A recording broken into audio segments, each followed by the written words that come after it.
Shalom, selamat pagi saudara-saudara. Hari yang berbahagia buat kita semua. Saya dan saudara saat ini berada di dalam hadiratnya Dia, di hadapannya Dia. Kita akan bebaskan Dia berfirman kepada hidup kita. Kita tahu Dia adalah Allah yang senantiasa berkata-kata kepada diri kita. Mari saja kita berdoa lebih dahulu. Bapa, terima kasih untuk kesempatan dan waktu yang Kau berikan, dan juga untuk firman yang Kau perkatakan kepada hidup kami. Terima kasih karena kami diberikan oleh Engkau untuk kunci, untuk bisa memahami, bahkan untuk bisa mewujudkannya melalui hidup kami. Firman itu bisa menjadi manusia, menjadi diri kami, menjadi kehidupan kami, dan bukan hanya kata-kata, bukan hanya penjelasan, bukan hanya menggairahkan kami, tapi bisa mewujudkan dirinya melalui hidup kami. Terima kasih, kami siap saat ini untuk mendengarkan firman-Mu. Dalam nama Tuhan kami Yesus Kristus. Amin. Minggu lalu saya sampaikan kepada saudara tentang kunci maut ada pada tangan gerejanya. Mari saja kita untuk tetap teringat kepada Matius pasal 16 ayat yang ke-18 dan 19. Matius 16 ayat 18 dan 19. Dan aku pun berkata kepadamu, engkau adalah Petrus, dan di atas batu karang ini aku akan mendirikan jemaatku atau gerejaku, dan alam maut tidak akan menguasainya. Kepadamu akan kuberikan kunci kerajaan sorga. Apa yang kau ikat di dunia ini akan terikat di sorga, dan apa yang kau lepaskan di dunia ini akan terlepas di sorga. Yesus mengatakan bahwa Dia akan memberikan semua kunci-kunci. Apabila Dia bertemu, Dia tahu bahwa kehidupan gereja telah terbangun melalui hidup saudara. Jadi sekarang kita akan masuk pada kunci yang terakhir. Kunci yang pertama yang diberikan adalah kunci Daud. Kunci yang kedua adalah kunci pengetahuan kebenaran. Kunci yang ketiga adalah kunci maut atau kunci kematian. Dan sekarang adalah kunci neraka atau yang disebut dengan kunci kerajaan maut. Wahyu 1, saya ulangi, Wahyu 1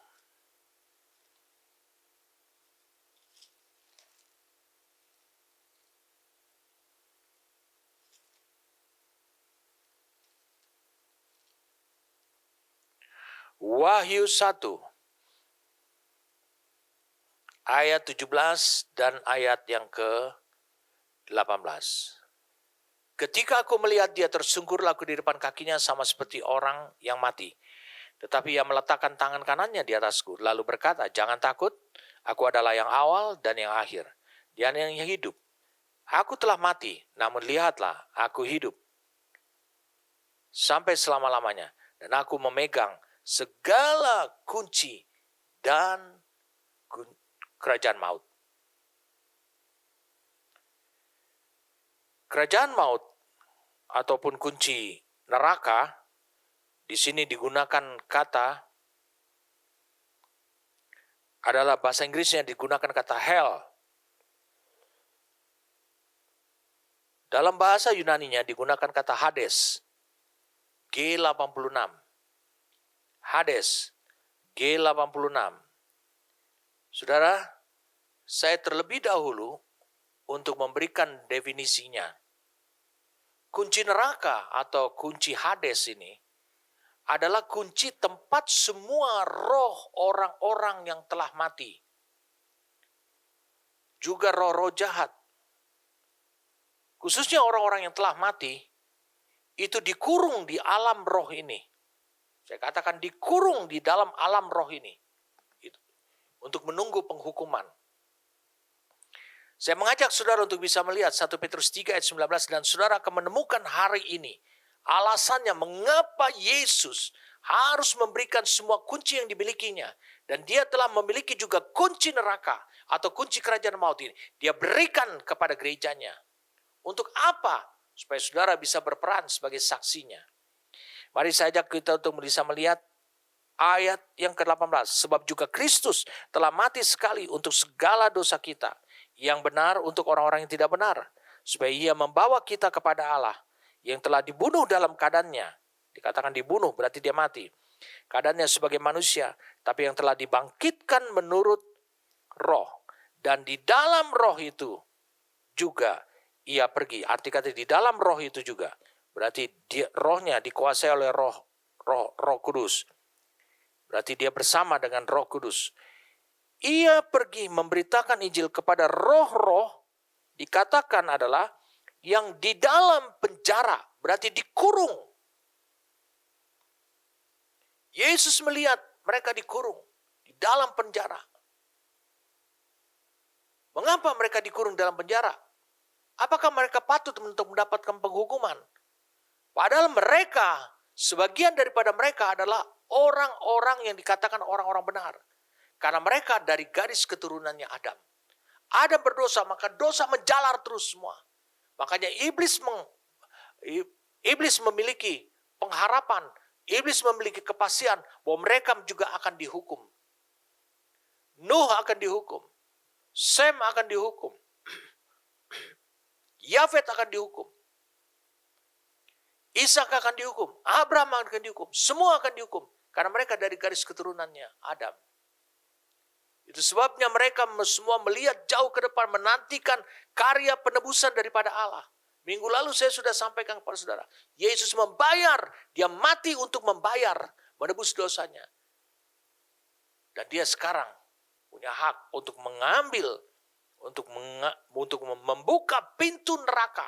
Saya katakan bukan lagi hanya pintu maut, tapi gerbang neraka untuk memberitahukan. Saya katakan itu. Dikatakan ayat 20, yaitu kepada roh-roh mereka yang dahulu pada waktu Nuh tidak taat kepada Allah. Ketika Allah telah menanti dengan sabar, waktu Nuh mempersiapkan baterainya, di mana hanya sedikit 8 orang yang diselamatkan oleh air bah.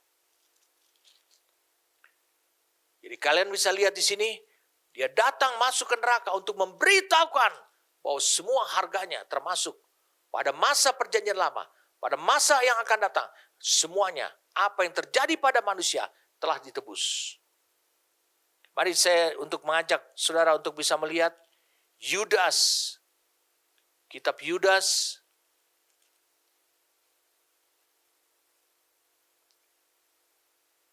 Yudas 1 ayat yang ke-6. Dan bahwa ia menahan malaikat-malaikat yang tidak taat pada batas kekuasaan mereka, tetapi yang meninggalkan tempat kediaman mereka dengan belenggu abadi di dalam dunia kekelaman sampai penghakiman hari besar. Di neraka juga dikumpulkan malaikat-malaikat yang tidak taat dan siap akan menghadapi penghukuman. Saya ingin kita lebih clear dulu, karena beberapa kali di Alkitab, baik perjanjian lama maupun perjanjian baru, itu diungkapkan dengan bahasa yang berbeda-beda tentang kunci neraka, tentang neraka ini sendiri. Boleh saya sampaikan pada saudara, di perjanjian lama, saudara telah membaca minggu lalu saya sampaikan dari Hosea 13 ayat 14 tentang dunia orang mati yang disebut dengan Sheol. Sheol di dalam bahasa perjanjian lama juga diterjemahkan bukan hanya dunia orang mati, tapi juga ditafsirkan, itu juga diberikan pengertian adalah juga neraka. Sheol itu digunakan kata H7585. Ini disebut adalah lubang atau tempat orang mati atau tempat yang tidak diketahui atau dikenal. Juga ada orang menyebutkan memberikan pengertian dari hamba-hamba Tuhan di perjanjian lama bahwa ini adalah dunia bawah. Dunia kematian. Dan orang yang ada di Sheol juga dikatakan, seringkali dikatakan adalah dia tidak bisa kembali lagi. Kalau saudara ingin mendapatkan ayatnya, Yesaya 5 ayat 14. Yesaya 5 ayat 14. Ini berbicara tentang iblis. Yesaya 5 ayat 14.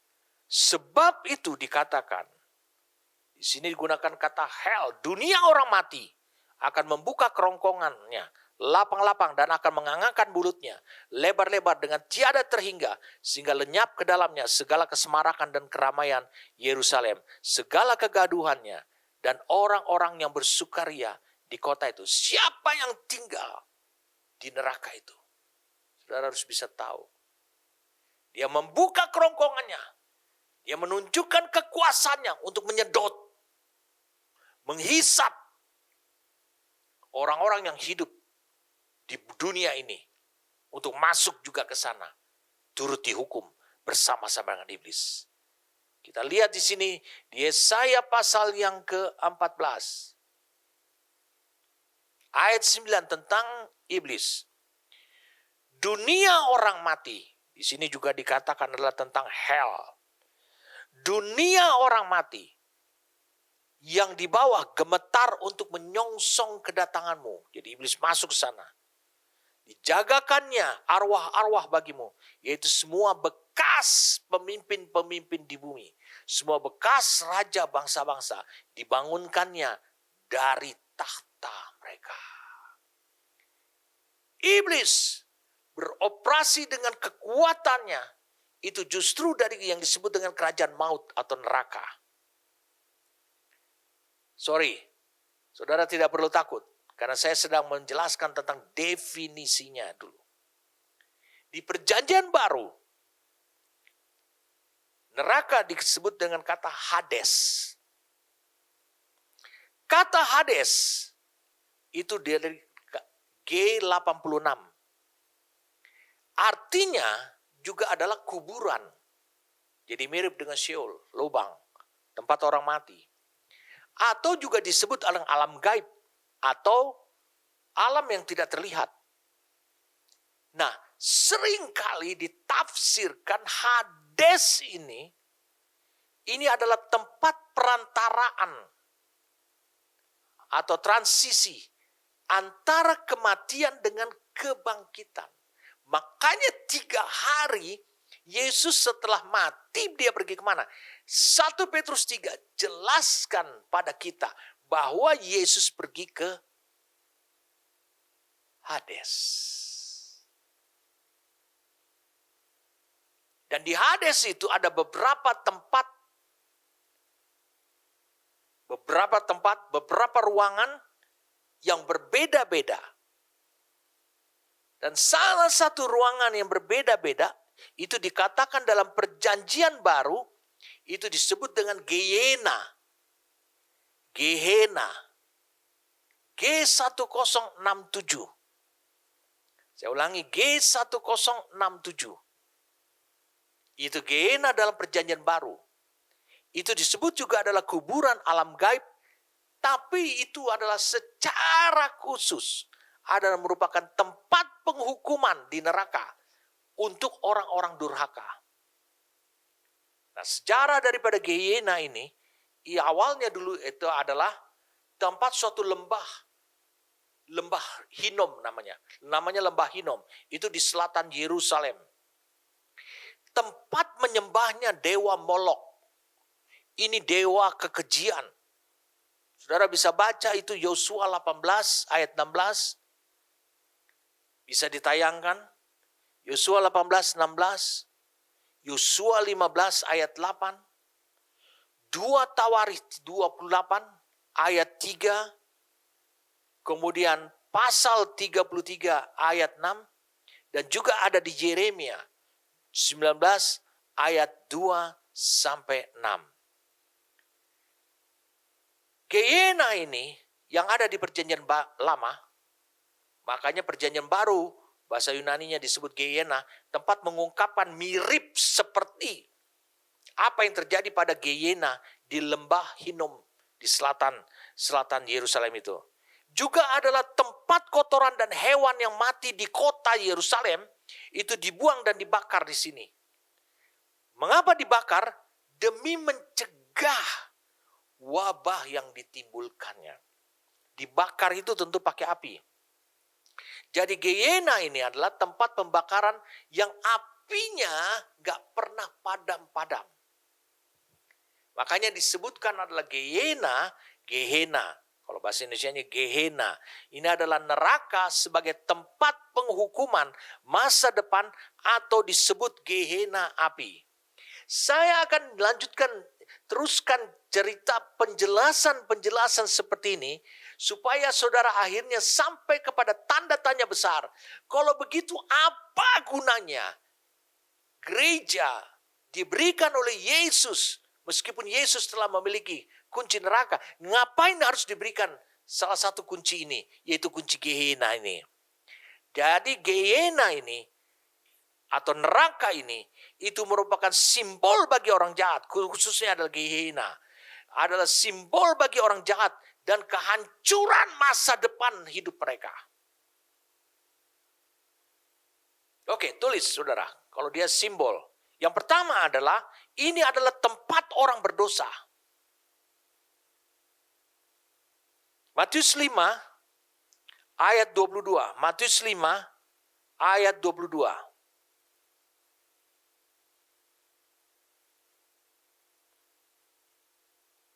Tetapi aku berkata kepadamu, setiap orang yang marah terhadap saudaranya harus dihukum.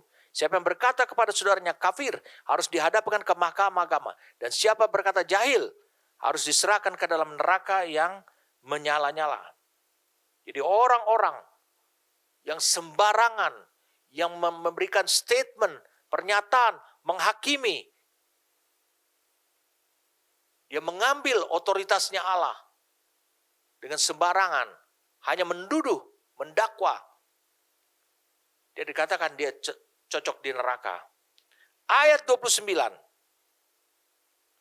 Maka jika matamu yang kanan menyesatkan kau, cungkilah dan buanglah itu. Karena lebih baik bagimu jika satu dari anggota tubuhmu binasa, daripada tubuhmu dengan utuh dicampakkan ke dalam neraka. Kita nggak boleh error. Kita nggak boleh sesat. Ayat 30, dan jika tanganmu yang kanan menyesatkan kau, penggalah dan buanglah itu. Karena lebih baik bagimu jika satu dari anggota tubuhmu binasa daripada tubuhmu dengan utuh masuk neraka. Jadi ini berbicara tentang hal-hal tempat orang berdosa. Saudara bisa cari di ayat-ayat yang lain. Saya mengajak kita untuk membuka di dalam Yakobus pasal yang ketiga.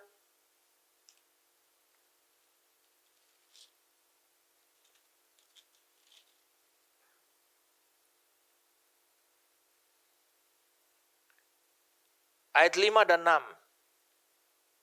Demikian juga lidah, walaupun suatu anggota kecil dari tubuh, namun dapat memegahkan perkara-perkara yang besar.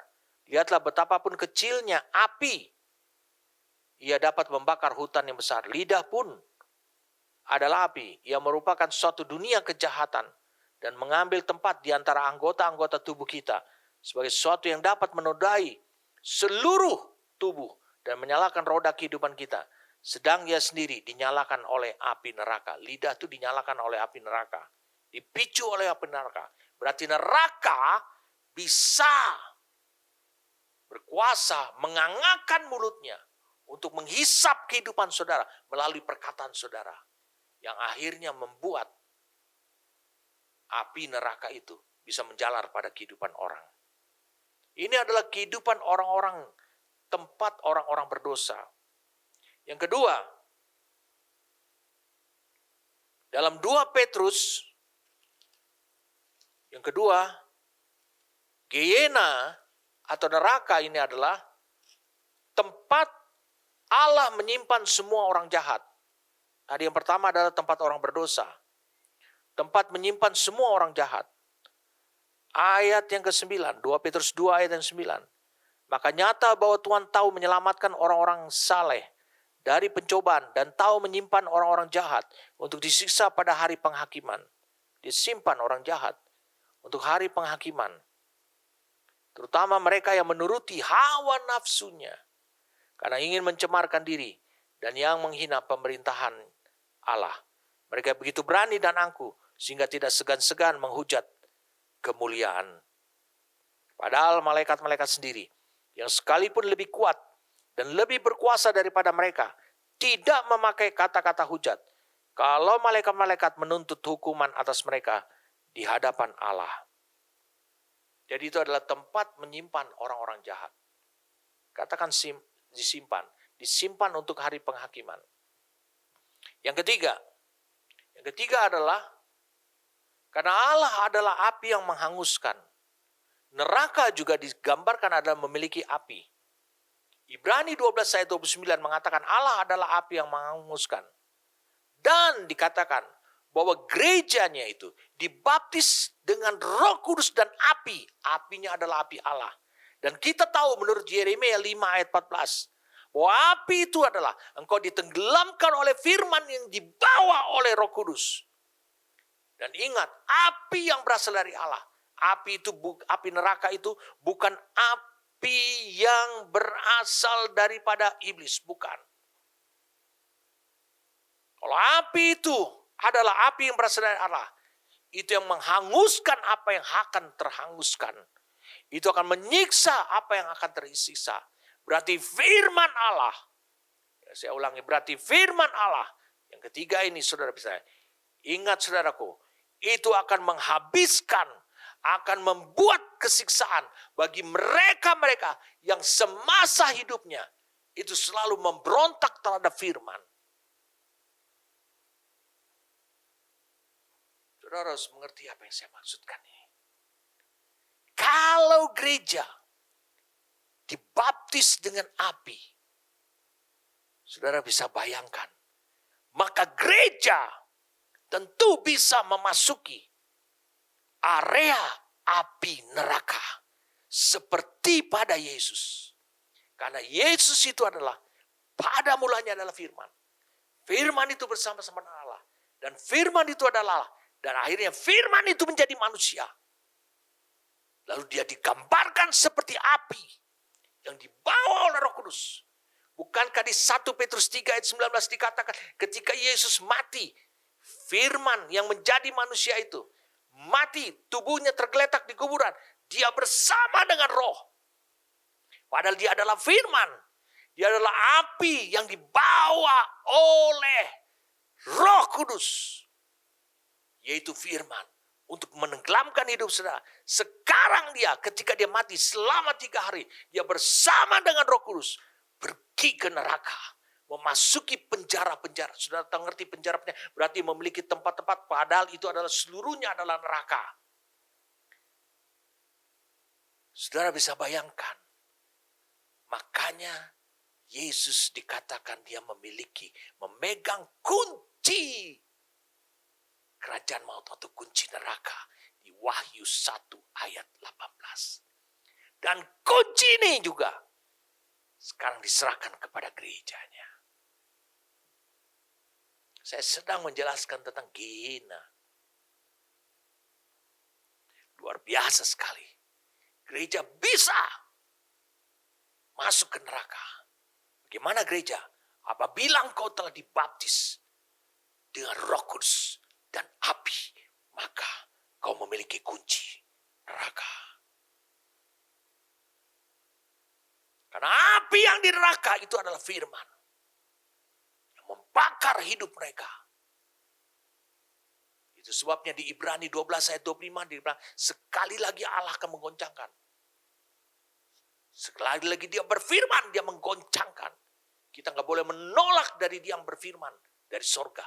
Ibrani 12 ayat 25 sampai ayat 30. Allah adalah api yang menghanguskan.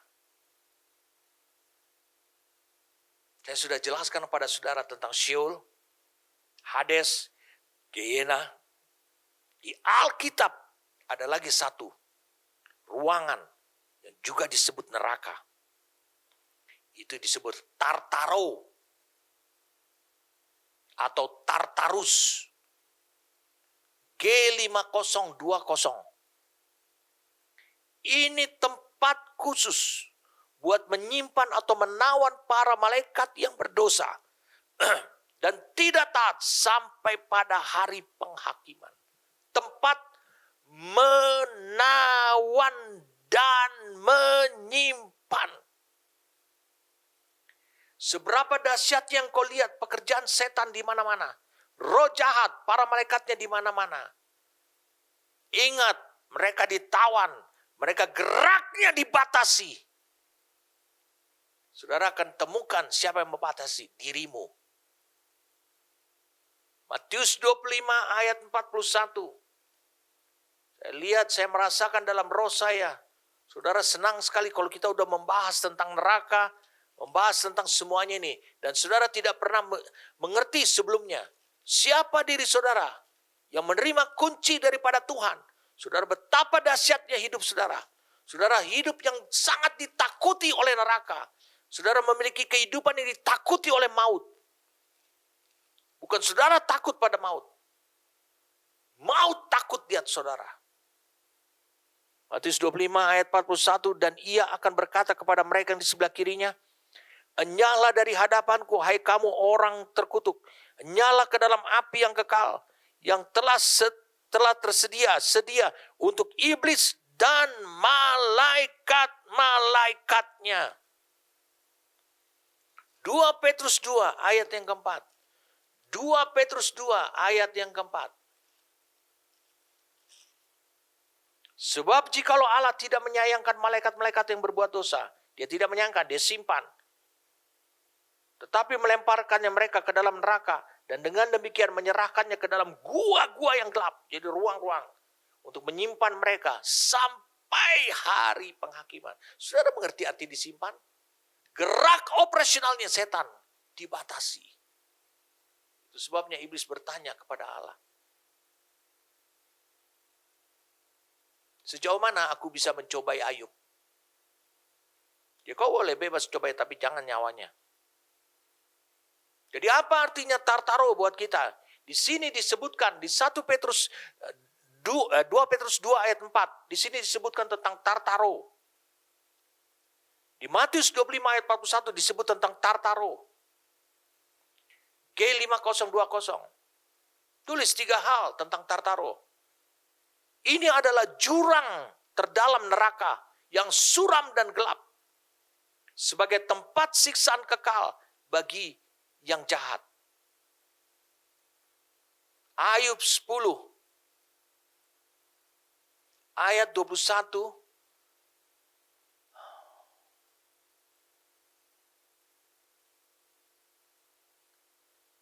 Dikatakan, sebelum aku pergi dan tidak kembali lagi ke negeri yang gelap dan kelam pekat, ke negeri yang gelap gulita, ke tempat yang kelam pekat dan kacau balau, di mana cahaya terang serupa dengan kegelapan.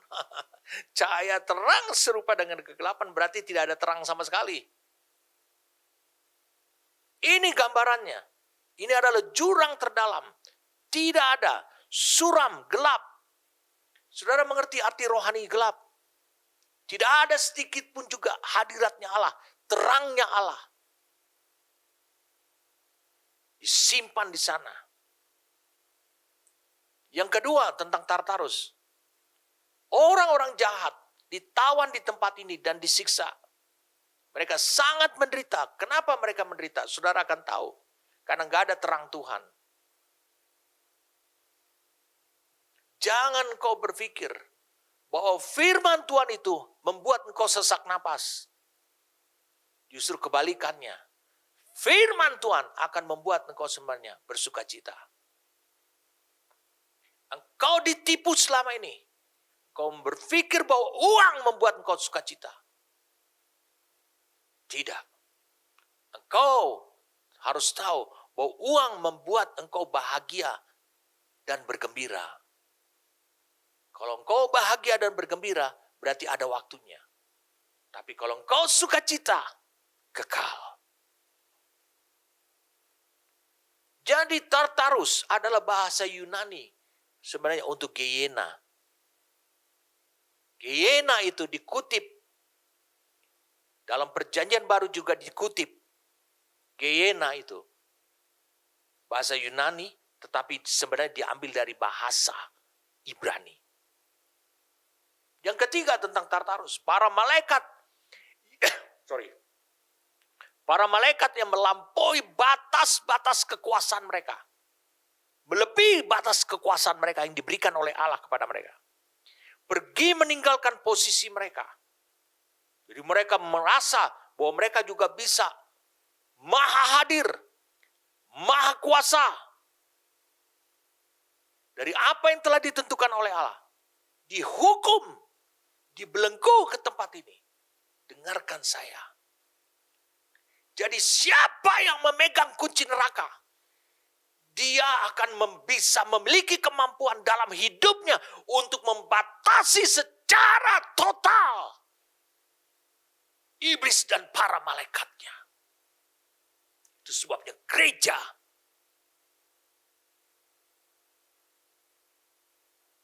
harus memegang kunci ini. Karena Yesus menyerahkan. Jadi di sana kumpulan daripada tempat orang-orang. Saya ulangi.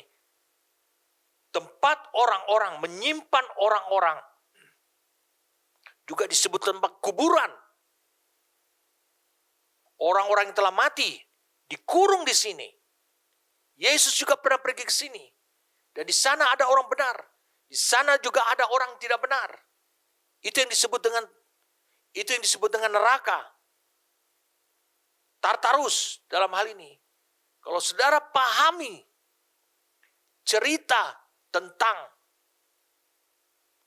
saya ulangi, cerita tentang bangsa Israel. Bagaimana Allah yang memimpin mereka membebaskan Israel dari tanah Mesir, membawanya dalam perjalanan di padang gurun. Tetapi mereka yang tidak percaya, mereka yang tidak taat, mereka yang pemberontak, dan mereka yang setia, mereka yang tetap teguh berdiri, mereka yang memiliki iman, tetap berjalan di padang gurun yang sama. Padang gurun itu adalah gambaran yang mengerikan. Dia bisa digambarkan seperti neraka. Dan saudara bisa pahami apa yang saya maksudkan ini. Di padang gurun ini juga dibiarkan mereka mati, dibinasakan oleh Allah, sebagian besar mereka, oleh karena ketidakpercayaan mereka, ketidaktaatan, dan pemberontakan mereka. Begitu juga Allah membelenggu para malaikat dengan rantai abadi dalam tempat yang gelap, di bawah bumi. Karena mereka telah meninggalkan, mereka terlalu overacting, mereka terlalu overpower. Mereka berulah di dunia ini, seolah-olah mereka memiliki kekuasaan yang tidak terbendung oleh Yang Maha Kuasa. Menimbulkan kepercayaan kepada orang-orang dunia. Bahwa setan luar biasa sekali. Padahal, saudara, ini adalah saatnya kebangkitan gerejanya. Yang memegang kuncinya untuk membuktikan bahwa setan, apa saja bisa engkau berbuat, tetapi kami bisa membatasi engkau. Belenggu artinya ruang gerakmu dibatasi. Jadi mereka ditawan, para malaikat tersebut, di Tartarus sampai pada masa hukuman dijatuhkan pada mereka, yaitu pada hari penghakiman. Saya ajak kita untuk melihat Yudas 1 ayat 5 dan 6 yang pernah kita baca sebelum-sebelumnya. Tetapi sekalipun kamu telah mengetahui semuanya itu dan tidak meragukannya lagi, aku ingin mengingatkan kamu bahwa memang Tuhan menyelamatkan umatnya dari tanah Mesir, seperti cerita saya tadi. Namun sekali lagi membinasakan mereka yang tidak percaya di mana? Di padang gurun. Dan bahwa ia menahan malaikat-malaikat yang tidak taat pada batas-batas kekuasaan mereka, tetapi yang meninggalkan tempat kediaman mereka dengan belenggu abadi di dalam dunia kekelaman sampai penghakiman pada hari yang besar. Matius 8 ayat yang ke-29. Matius 8 ayat yang ke-29. Matius 8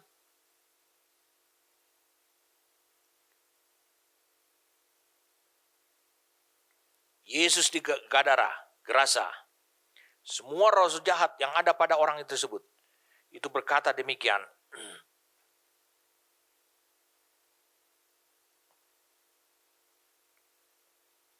Dikatakan gini, apa?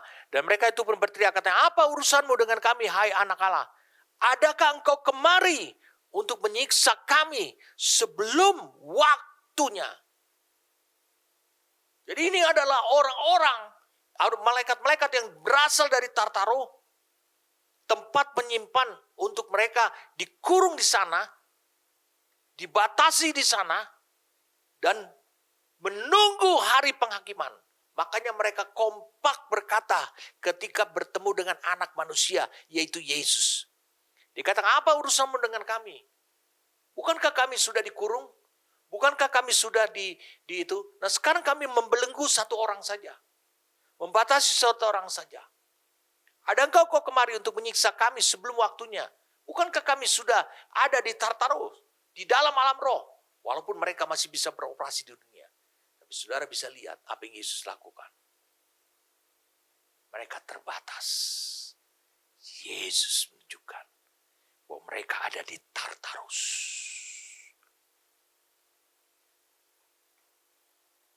Ibrani 10 ayat 27. Ibrani 10 ayat 27. Tetapi yang ada ialah kematian yang mengerikan, akan penghakiman, dan api yang dahsyat, yang akan menghanguskan semua orang durhaka. Itu neraka, itu Tartarus. Wahyu 20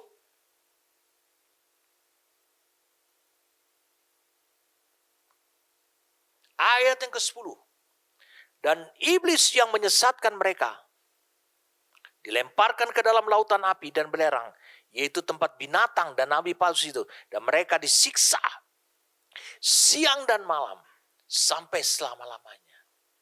Seharusnya kalau engkau memegang kunci neraka, iblis melihat engkau, hei, apa urusanmu dengan kami? Bukankah belum waktunya?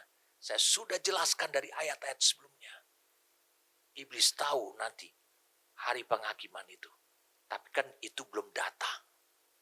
Belum tiba. Dia takut sekali terhadap harinya itu. Karena mereka disimpan di satu area disebut dengan, para malaikat ini disebut dengan Tartarus.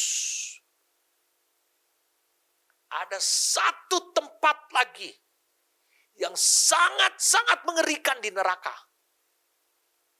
Tempatnya roh-roh jahat disimpan. Itu yang disebut dengan Abusos. Kalau Alkitab kita mengatakan jurang maut. Saya merasakan saudara mulai bertanya-tanya. Apa sih gunanya kita megang kunci juga, kunci jurang maut? Apa kegunaannya? Wah, luar biasa sekali saudara. Lihat. Di Abusos ini berdiam iblis. G12 Abusos. Saudara tahu apa arti Abusos? Jurang maut. Tanpa dasar, nggak ada dasarnya. Bolong. Tanpa dasar. Saya ulangi sekali lagi. Tanpa dasar. Less bottom pit. Bahasa Inggrisnya. Mari kita lihat sama-sama. Wahyu 9.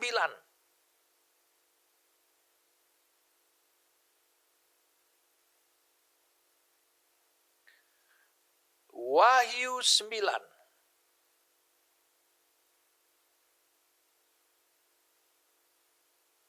Lalu malaikat yang kelima meniup sangkakala dan aku melihat sebuah bintang yang jatuh dari langit ke atas bumi. Dan kepadanya diberikan anak kunci lubang jurang maut. Siapa malaikat ini? Maka dibukanyalah pintu lubang jurang maut. Lalu naiklah asap dari lubang itu. Dan bagaikan asap tanur besar. Dan matahari dan angkasa menjadi gelap oleh asap lubang itu. Lubang maut, the bottomless pit. The bottomless pit, bahasa Inggrisnya.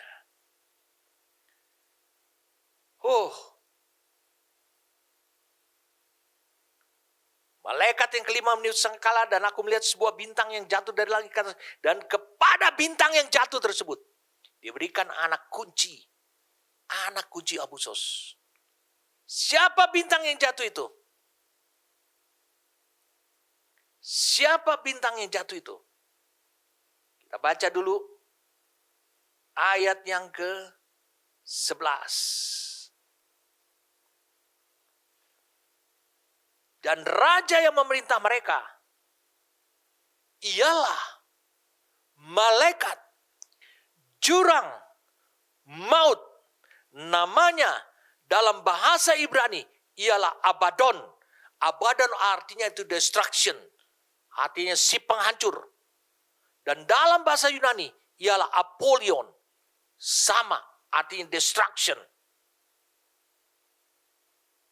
Siapa raja itu? Siapa bintang yang telah jatuh dan sekarang diberikan kunci? Kunci Abusos itu. Siapa yang diberikan? Bukan Yesus. Iblis.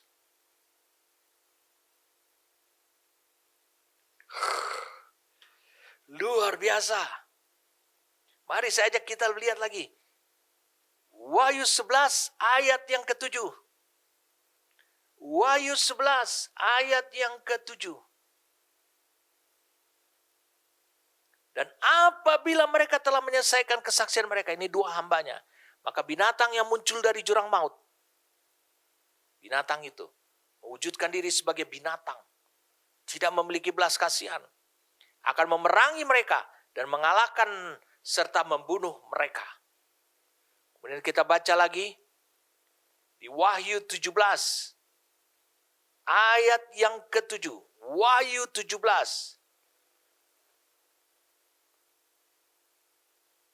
ayat 7. Lalu kata malaikat kepadaku, mengapa engkau heran?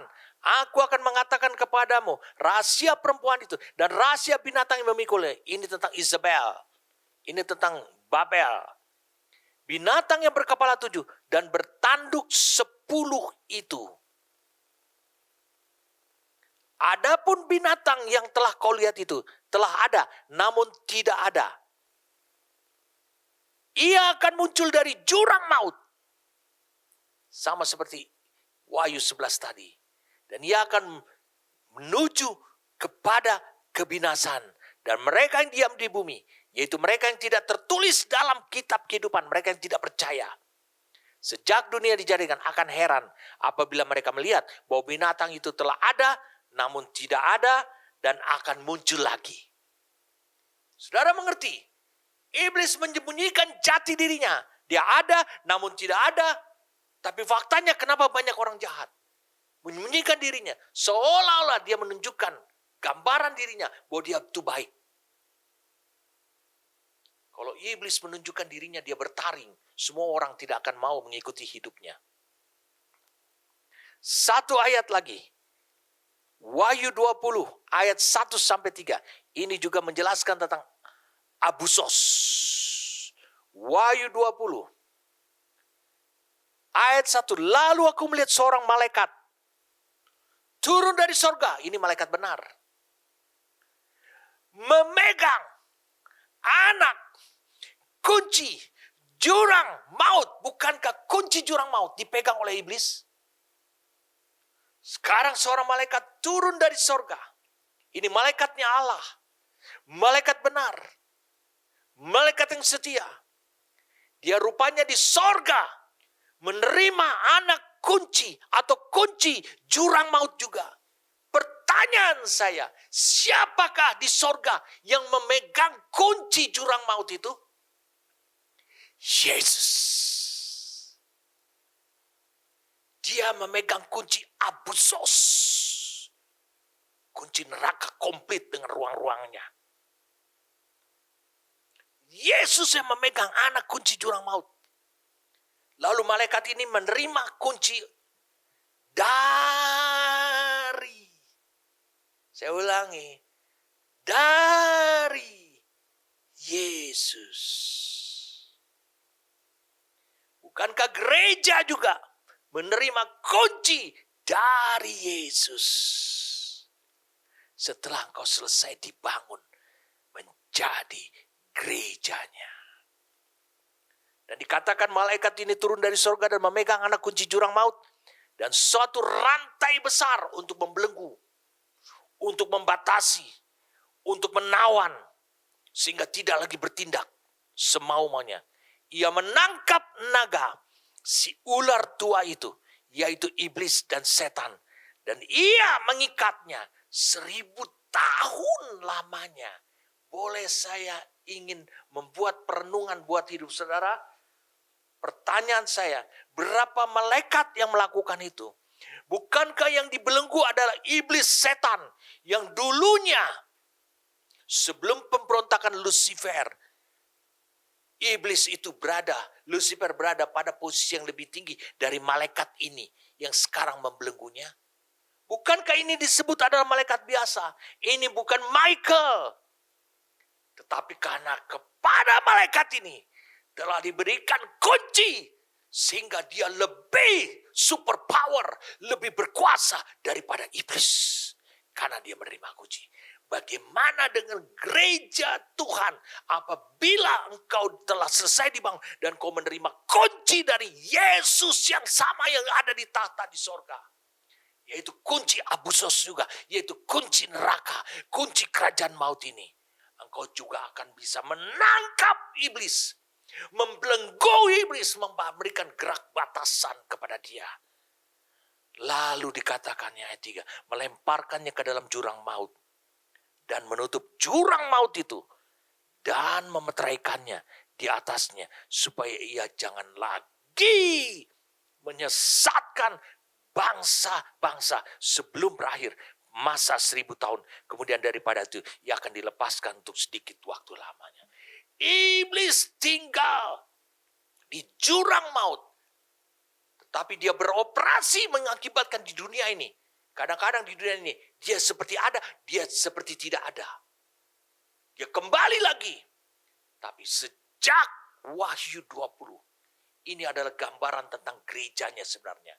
Malaikat biasa menerima kunci. Saudara adalah manusia-manusia biasa. Penuh dengan kelemahan.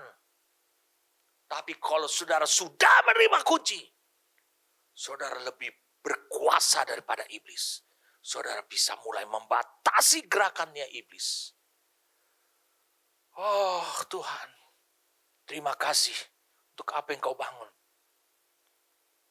Ada satu hal yang belum saya jelaskan kepada saudara.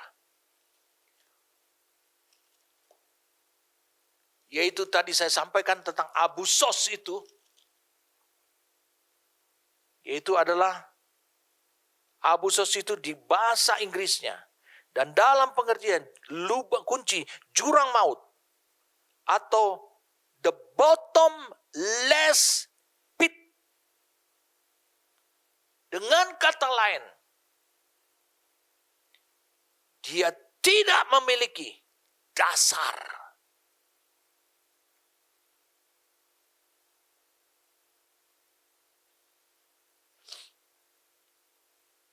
Saya ulangi, dia tidak memiliki dasar. Apa maksudnya arti rohani tidak memiliki dasar? Kalau air dari surga, yaitu air kehidupannya Allah,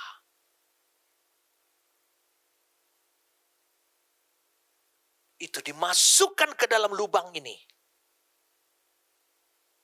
maka lubang ini, siapapun yang berada di lubang ini, tidak bisa menampung air itu karena nggak punya dasar. Jadi arti aplikasinya, ini adalah pribadi, kehidupan yang tidak bisa menampung kehidupan yang berasal dari Allah. Di Lukas 8 ayat 31 dengan tegas dikatakan bahwa malaikat-malaikat, saya ulangi, malaikat-malaikat yang tidak taat itu akan dihukum di tempat ini. Lalu setan-setan itu memohon kepada Yesus.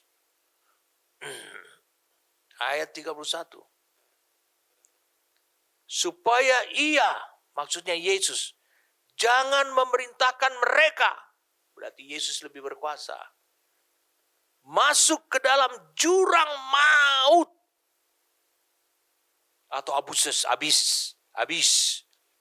Itu maksudnya abusos. Jangan masuk ke sana.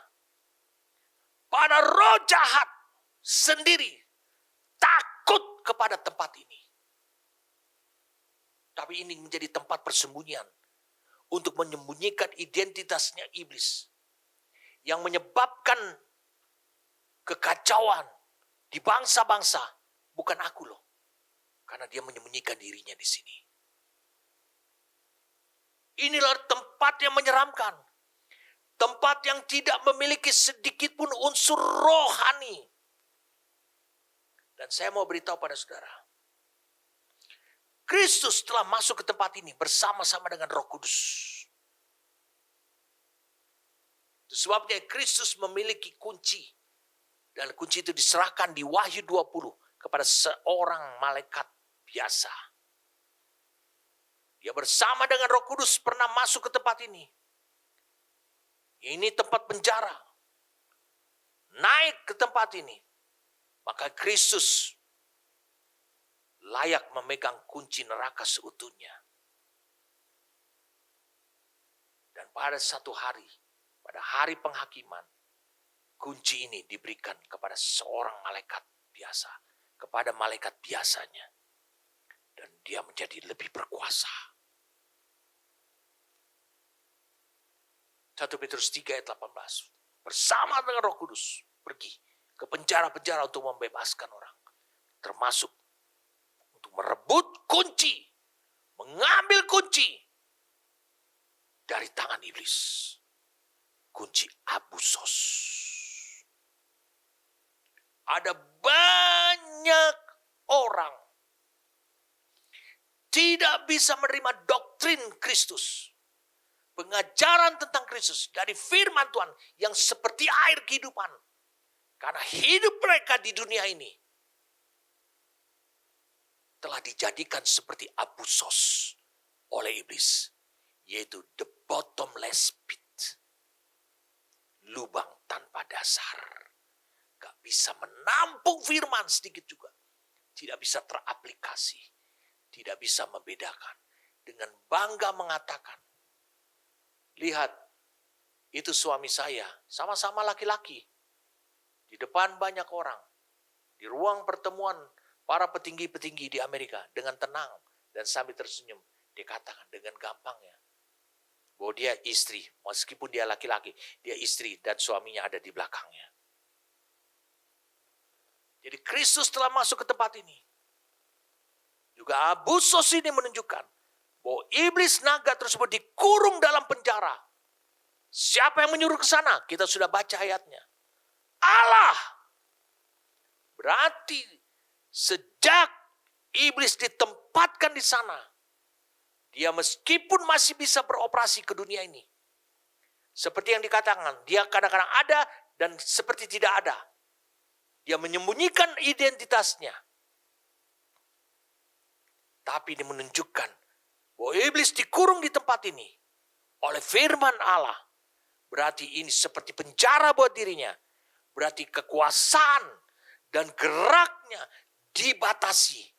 Dan itu sebabnya dia tidak cukup hanya di penjara. Dia perlu dibelenggu. Karena kalau dia dibelenggu, dia tidak punya gerakan apa-apa lagi. beda gerak dibatasi. Itu penjara. Jadi kalau kita belajar dari Wahyu 20 ini, kita bisa memahami bahwa hanya kuasa yang dari atas, yakni dari surga, yang mampu membelenggu dan mengakhiri kekuatan dan kekuasaan dan pemerintahan setan di dunia bawah ini beroperasi ke dunia ini. Lihat apa yang saya mau sampaikan. Bayangkan otoritas dari gereja yang dibangun oleh Yesus Kristus. Yang kepadanya diberikan kunci kerajaan surga. Termasuk kunci neraka. Termasuk kunci abusos ini. Itu sebabnya para roh jahat sangat takut kepada gerejanya. Karena gereja bisa keluar masuk jurang maut ini. Karena kita memegang kuncinya ini. Dan membebaskan. Saya ulangi. Dan membebaskan mereka yang dibelenggu roh-roh jahat seperti di dunia ini. Seperti, saya ulangi, seperti orang di Gadara, di Gerasa tersebut. Di Matius pasal yang ke-8. Yang saudara setelah baca tadi. Betapa luar biasanya gereja Tuhan yang memiliki otoritas yang bisa membelenggu iblis dan bahkan memberikan waktu terbatas. Sebab mereka semua berteriak ketika melihatnya. Bukankah waktunya belum tiba untuk menyisai? Jadi bukan hanya membelenggu, membuat gerakannya jadi stop, tidak bisa beroperasi lagi. Bahkan memberikan waktu yang terbatas kepada agar pekerjaan Allah bisa saudara gereja Tuhan rampungkan lebih dahulu. Oh Tuhan, luar biasa gereja yang kau bangun Tuhan. Tidak main-main saudara. Gereja yang Tuhan bangun tidak seperti yang ada yang dibangun oleh denominasi-denominasi. Roma 4.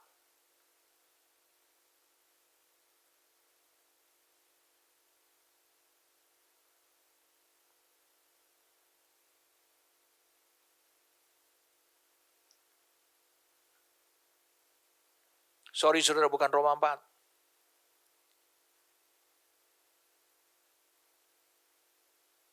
Roma 4 ayat 25, oke.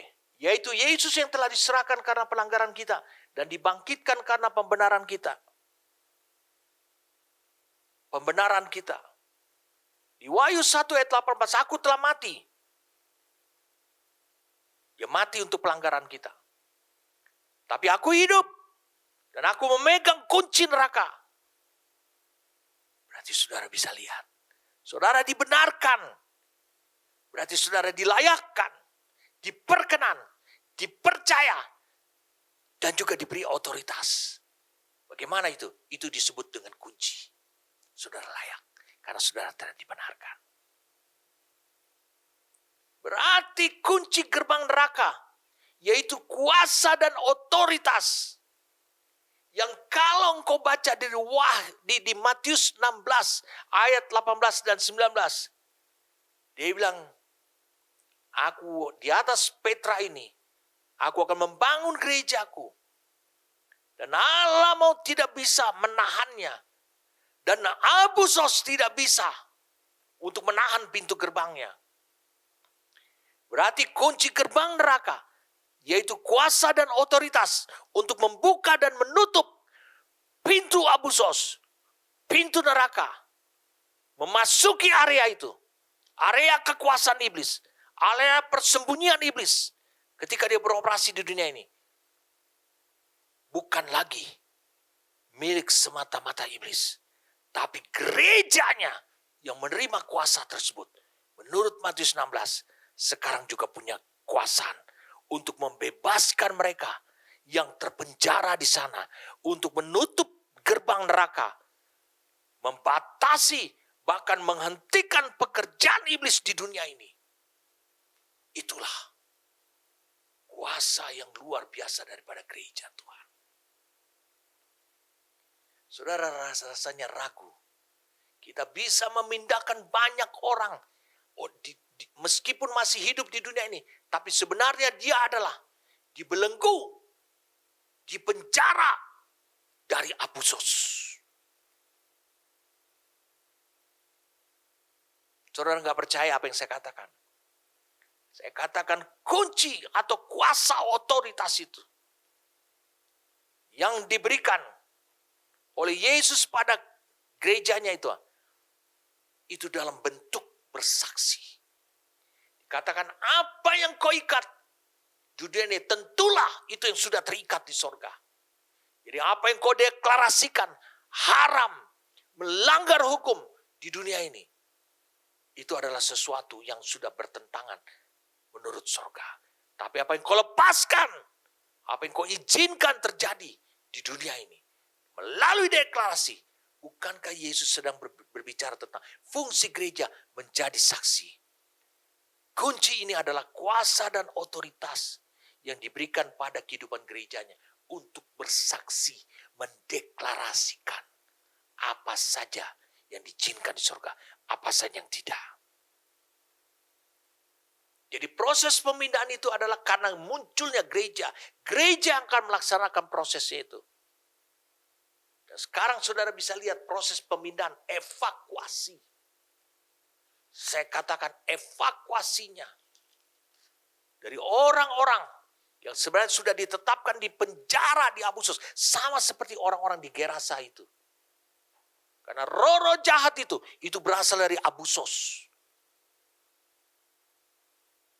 Tartarus. Yohanes 5 ayat 24. Aku berkata kepadamu, sesungguhnya barang siapa mendengar perkataanku, Yesus sekarang di sorga.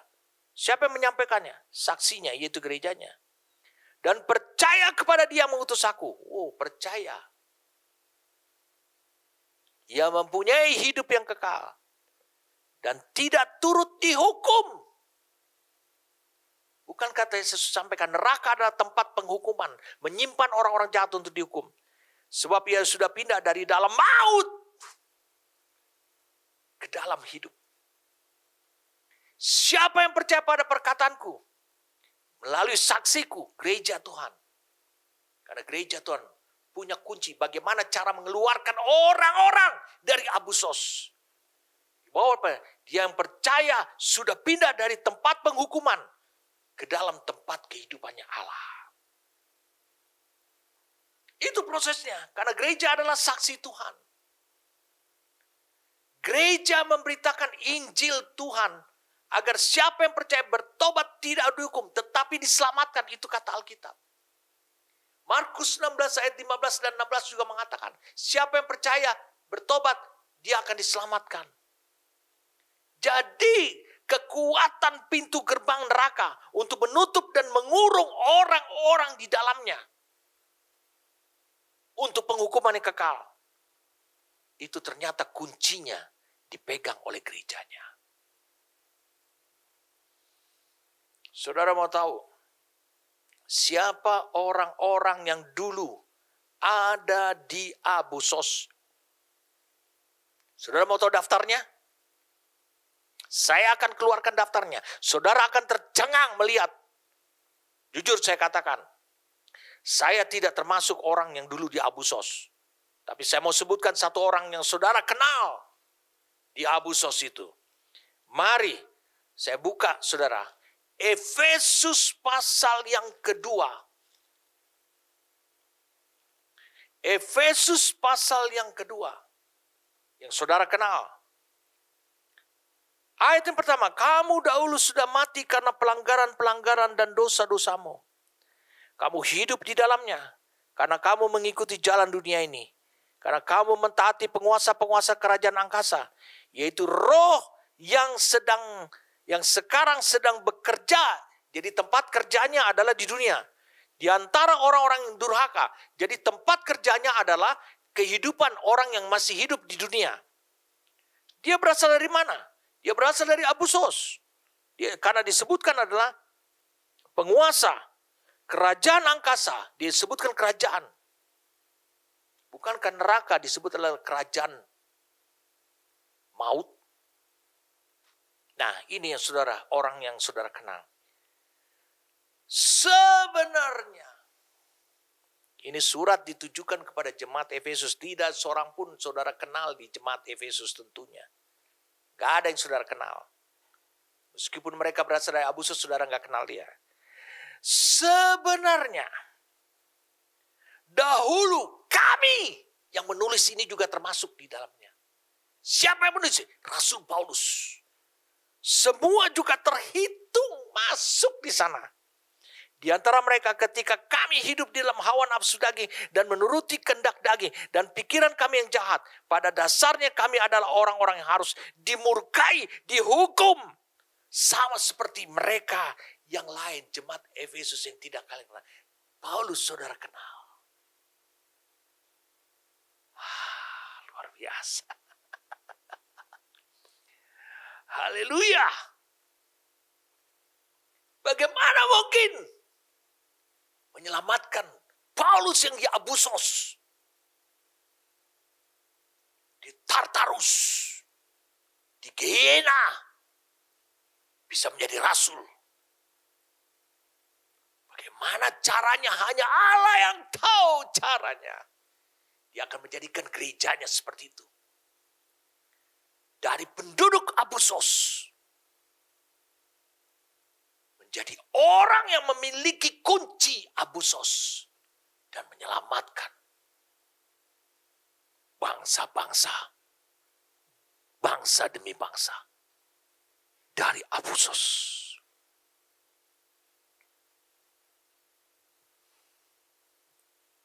Satu Korintus 1 ayat 18. Wow, ini makin seru.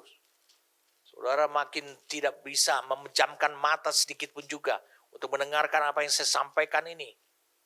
1 Korintus 1 ayat yang ke-18. Sebab pemberitaan tentang salib, ini deklarasi. Ini yang dikatakan. Gereja yang memegang kunci, mendeklarasi. Pemberitaan salib memang adalah kebodohan bagi mereka yang akan binasa. Yang akan, belum tentu binasa. Tapi bagi kita yang diselamatkan, pemberitaan itu adalah kekuatan Allah. Seperti kunci, bisa membuka, menyelamatkan saudara. 2 Korintus pasal yang keempat. 2 Korintus pasal yang keempat.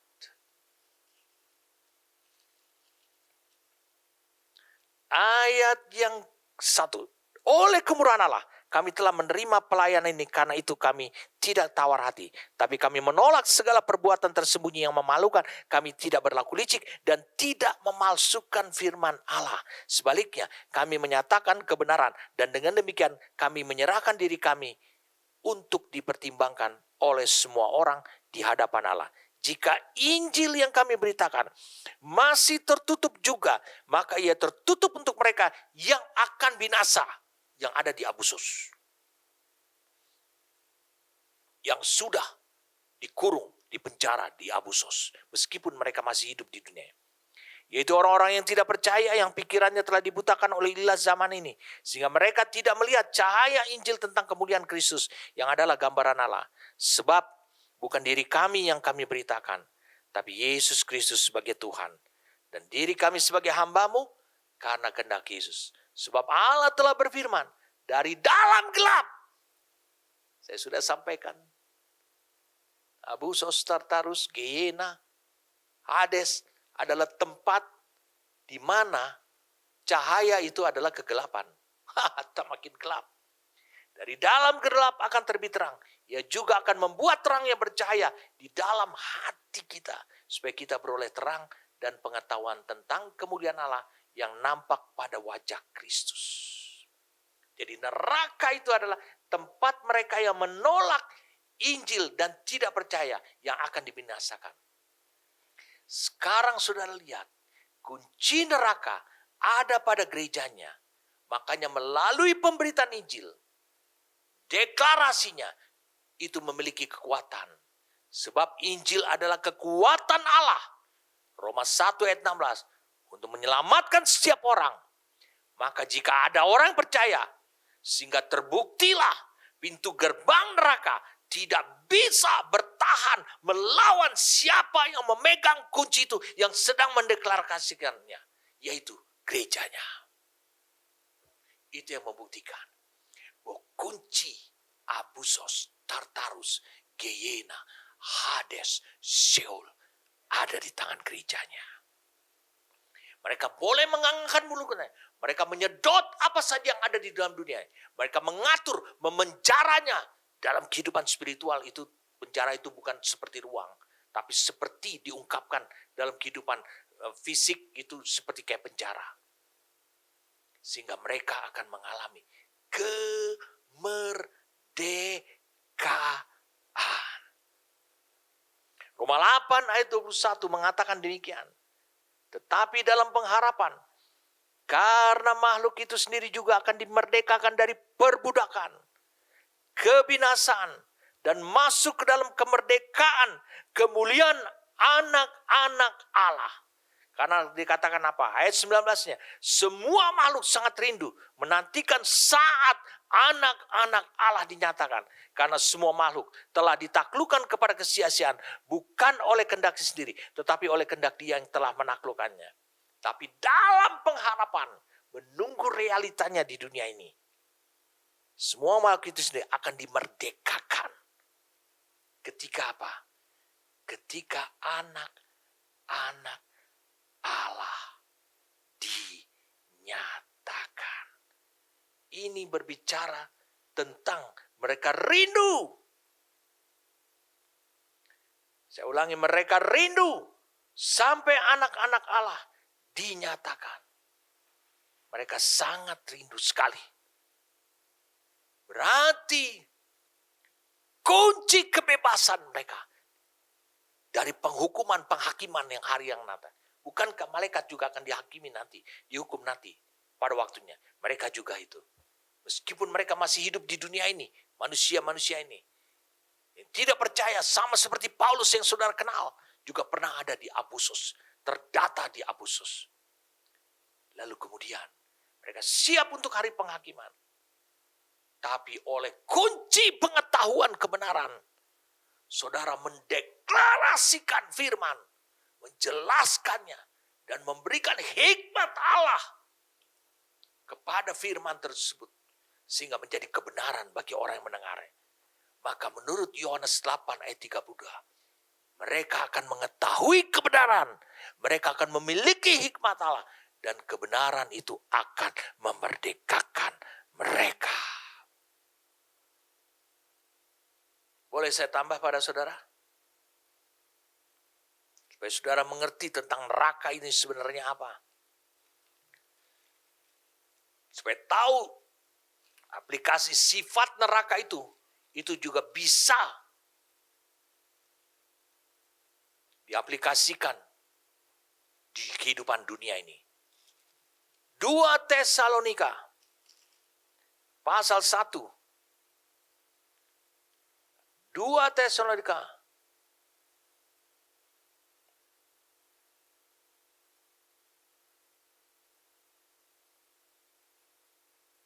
ayat 9, mereka ini akan menjalani hukuman kebinasaan selama-lamanya. Di mana itu?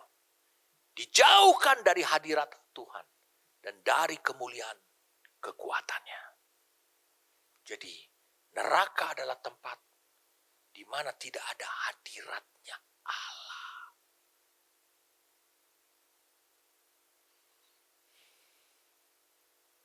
Filipi 3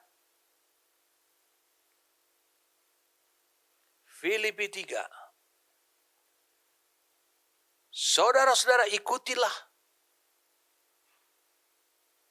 teladanku ayat 17. Dan perhatikanlah mereka yang hidup sama seperti kami yang menjadi teladanmu. Karena seperti yang telah kerap kali kukatakan kepadamu dan yang kunyatakan pula.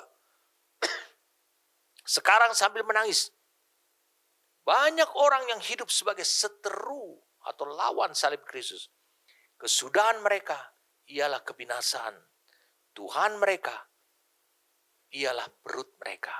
Kemuliaan mereka ialah aib mereka. Pikiran mereka semata-mata tertuju kepada perkara-perkara duniawi. Dan tidak ada hadiratnya Tuhan.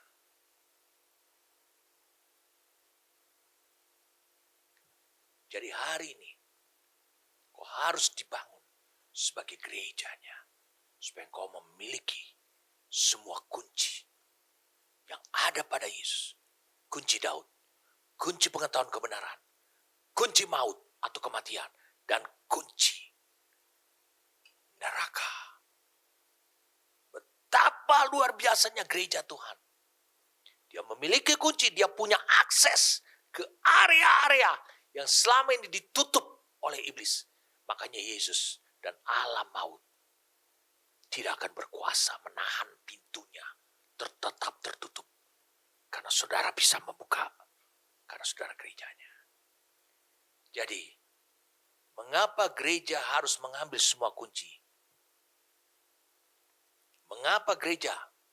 Karena saudara yang pertama, saudara memiliki hak. Karena saudara telah dibangun sebagai gereja yang sama dengan kodratnya Yesus. Saudara dibangun dengan zat yang sama, unsur yang sama, maka saudara punya hak. Dan saudara harus menerimanya.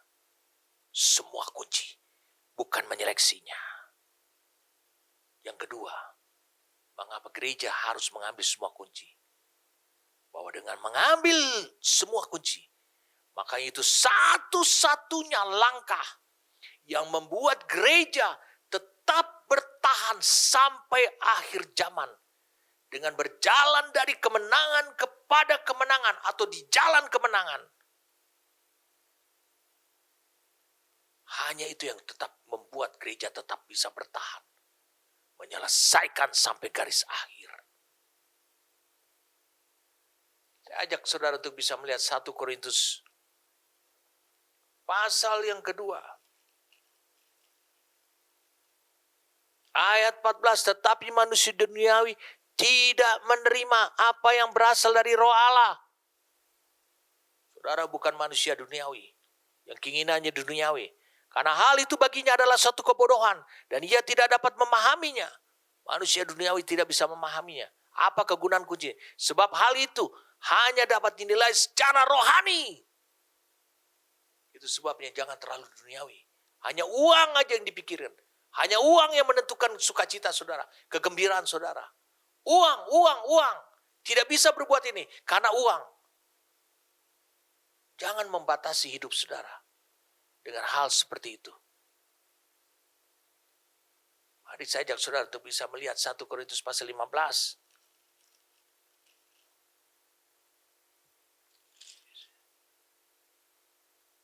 Dikatakan, 2 Korintus 2.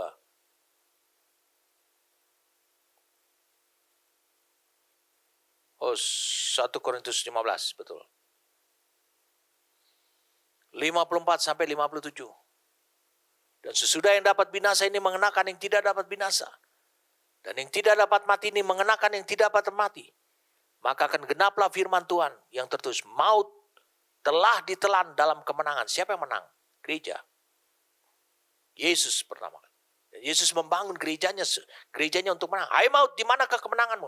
Hai maut, di manakah sengatmu? Sengat maut ialah dosa, dan kuasa dosa ialah hukum Taurat. Tapi syukur kepada Allah yang telah memberikan kepada kita kemenangan oleh Yesus Kristus Tuhan kita. Allah telah menetapkan kita untuk berjalan di jalan kemenangan. Jadi semua kunci yang diberikan Yesus Kristus kepada gerejanya itu adalah akses kehidupan gereja ke alam supranatural. Bagaimana mungkin gerejanya bisa mengalahkan iblis jika gereja tidak bisa masuk ke dalam alam supranatural? Karena iblis adalah roh dan dia tinggal di dalam alam supranatural. Jadi gereja bisa menggunakan otoritas dan kuasa Allah bukan dengan darah dan daging, tetapi hidup dalam roh di alam supranatural. Maka semua kunci tersebut itu sebabnya tidak berguna disimpan di sorga, tetapi sangat berguna digunakan di bumi ini oleh gerejanya. Mengapa? Karena iblis beroperasi dari dalam alam roh ke dunia nyata. Itu sebabnya sangat berguna. Bukan hanya disimpan di sorga. Makanya Yesus berkata, kepadamu akan kuberikan semua kunci kerajaan sorga. Supaya apa? Supaya gerejanya bisa beroperasi. Sehingga gerejanya genaplah kehidupan gerejanya. Gereja itu akan disebut sebagai tanda dan tulisan. Membuktikan bahwa gereja dengan Allah, dengan Kristus itu menyatu. Kau terikat dengan kehidupan Kristus yang di sorga. Karena kau menggunakan kunci. Menunjukkan bahwa kau satu. Banyak orang terikat kuat pada doktrin denominasi gerejanya. Padahal doa Yesus kepada Bapa di sorga. Dia bilang, Bapa, aku minta supaya mereka menjadi satu. Satu sama seperti engkau dengan aku satu, aku dengan engkau satu. Dan supaya mereka juga satu di dalam kita. Allah ingin membuat hidup saudara sebagai gereja. Hanya satu cara.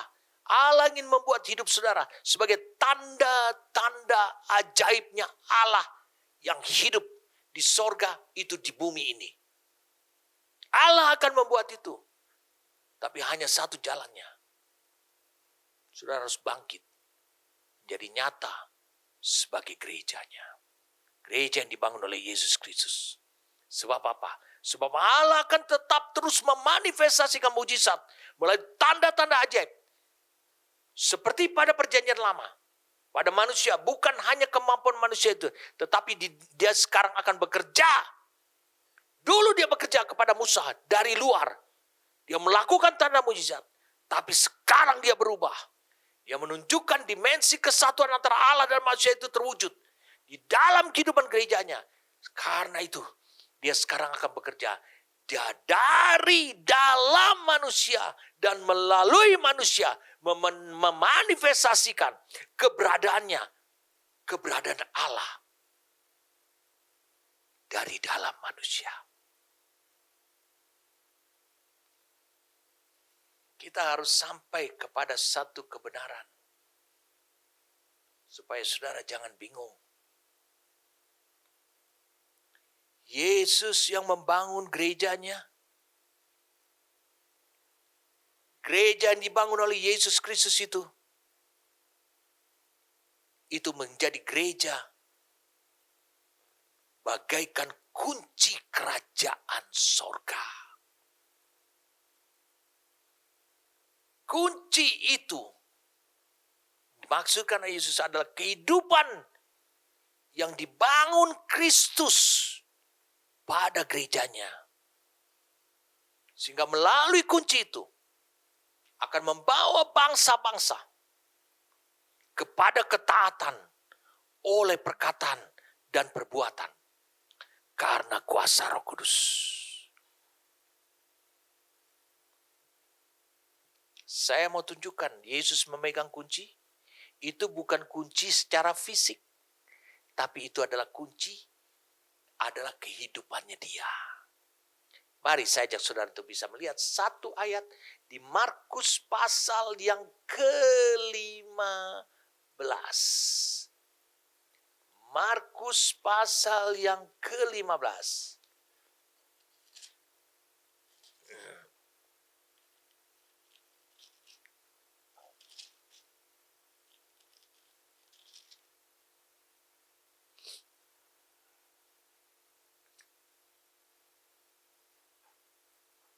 Ayat 37.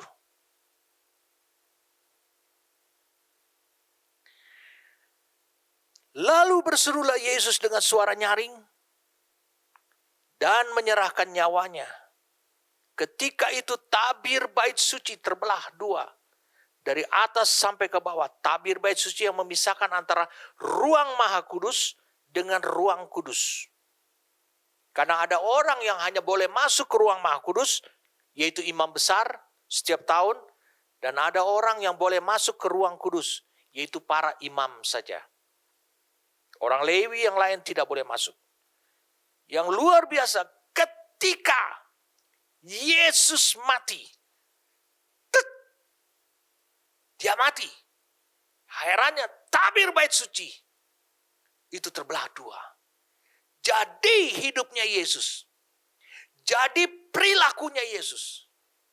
Apa yang terjadi pada Yesus itu seperti kunci untuk membuka gerbang masuk kepada Allah.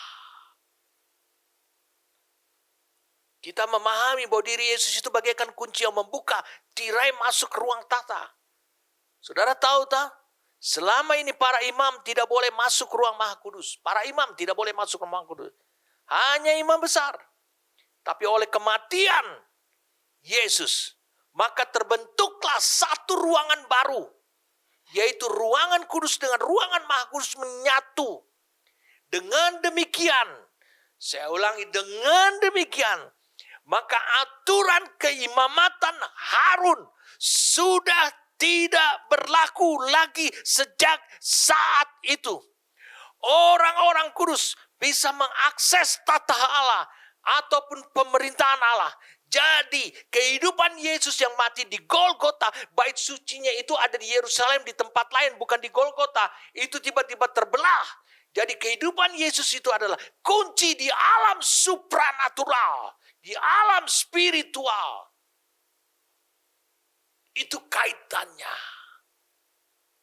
Amin.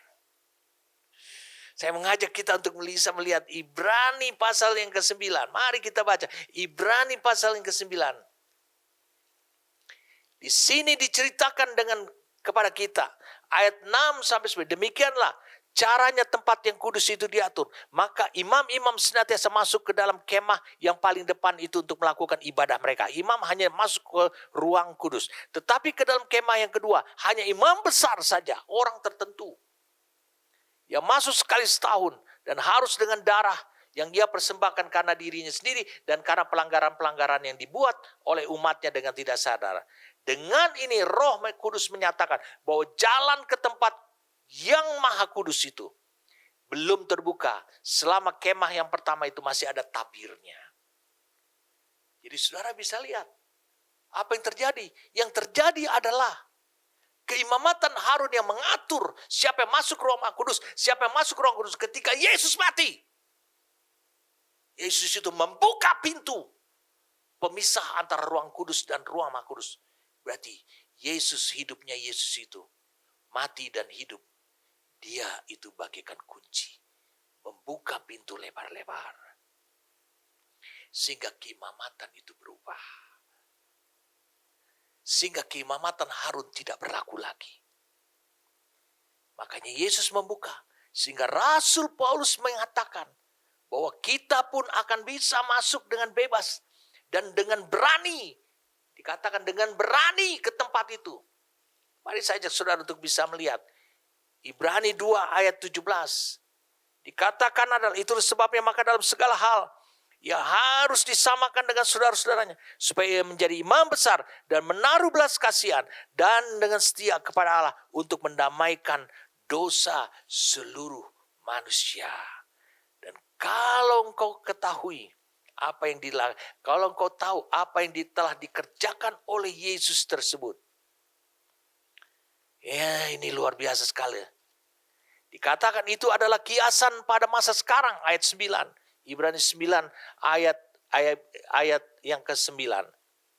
Sesuai dengan itu dipersembahkan korban dan persembahan yang tidak dapat menyempurnakan mereka yang mempersembahkannya menurut hati nurani mereka. Karena semuanya itu di samping makanan dan minuman dan berbagai macam pembasuhan hanyalah peraturan-peraturan untuk hidup insani yang hanya berlaku sampai tibanya waktu pembaruan. Kapan pembaruan? 2000 tahun yang lalu.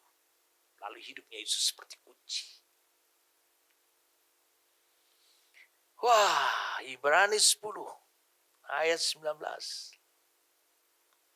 Jadi saudara-saudara, oleh darah Yesus melalui kematian. Kita sekarang penuh keberanian dapat masuk ke tempat yang Maha Kudus itu. Kenapa ke tempat Maha Kudus itu? Karena sudah robek.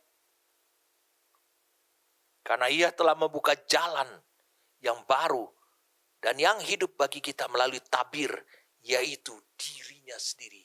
Rupanya dia adalah pintunya. Dia adalah kuncinya. Dan kita mempunyai seorang imam besar sebagai kepala rumah Allah. Karena itu marilah kita menghadap Allah dengan hati yang tulus dan ikhlas, keyakinan iman yang teguh. Oleh karena hati kita telah dibersihkan dari hati nurani yang jahat, dan tubuh kita telah dibasuh dengan air yang murni. Dengan kata lain, kita penuh keberanian. Berarti penuh keberanian, kebebasan, keyakinan untuk masuk ke dalamnya.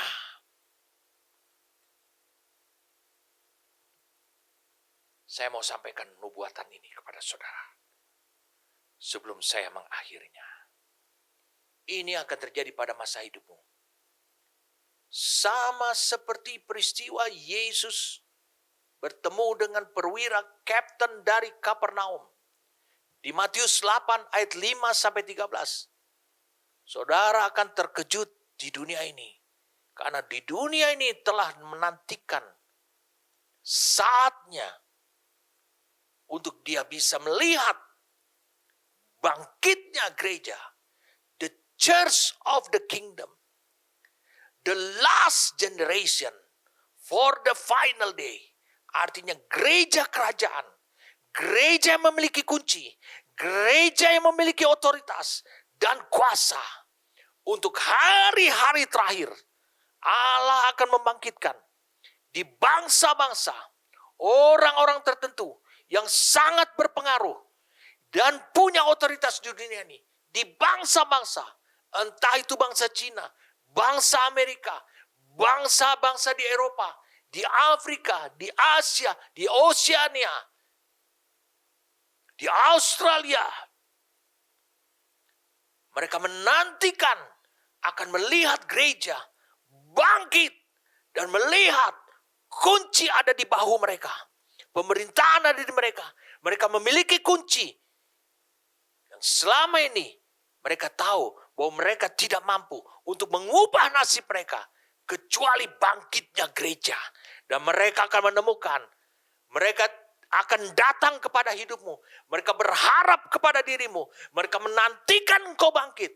Mereka berharap bukan kepada Tuhan. Mereka berharap bukan kepada dunia ini lagi. Mereka bukan berharap kepada para ahli. Tapi mereka berharap kepada saudara dan saya bangkit, terbangun sebagai gereja yang dibangun oleh Yesus Kristus. Yaitu gereja yang memegang, dan mereka akan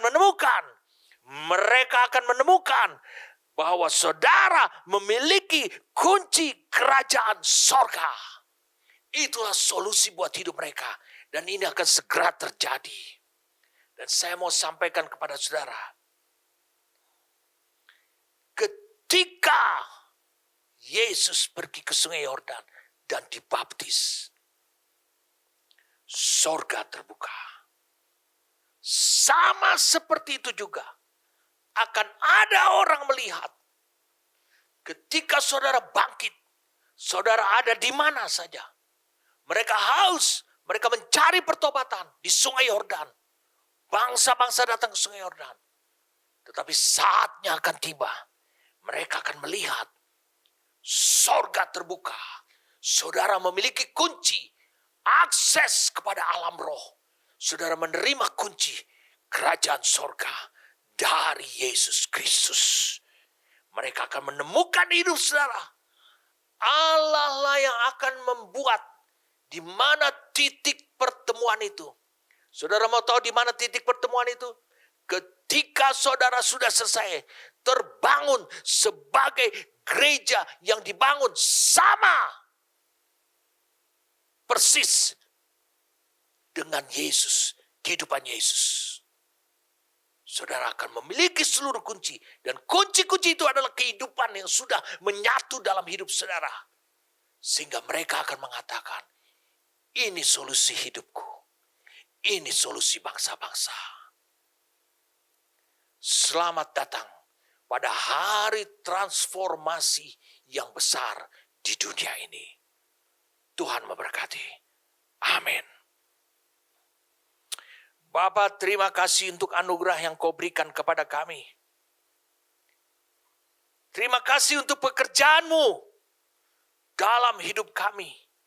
Membangun kami seutuhnya. Sama seperti Yesus. Karena Kau memiliki tujuan. Kau tidak tanggung-tanggung.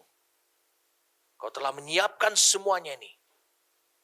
Supaya gereja beroperasional. Bukan dengan cara yang biasa.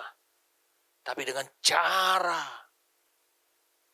Yaitu disebut dengan cara seperti. Sama seperti yang pernah terjadi 2000 tahun yang lalu.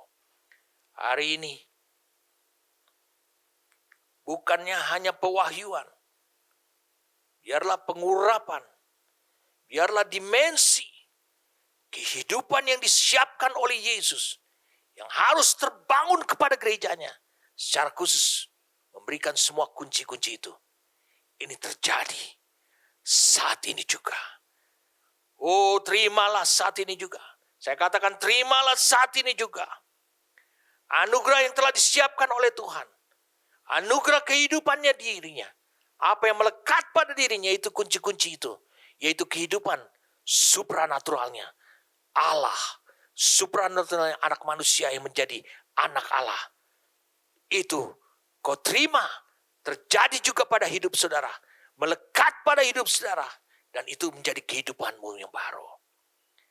Kau akan memasuki. Engkau akan menjadi transformator. Orang yang akan mengubah kota demi kota.